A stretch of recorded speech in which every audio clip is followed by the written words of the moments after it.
Hey guys, what's up? Welcome back to another quick tutorial video. In this channel, we provide you with every possible solution to a specific problem.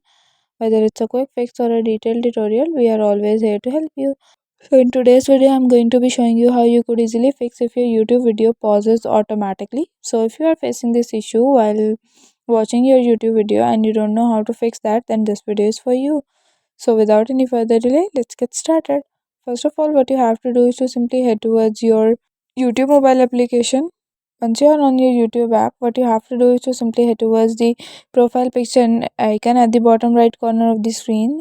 Once you are on your YouTube profile, what you have to do is to simply head towards the gear icon at the top right corner of the screen. It will take you to the settings of your YouTube page. Once you are on the settings, head towards the very first option named as General.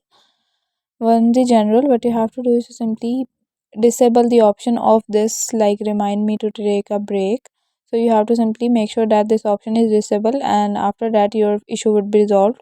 Okay, so guys, that's it for today. Hope you guys like this video. If you guys like the video, give it a thumbs up. Don't forget to subscribe the channel, hit the bell icon. Thank you for watching.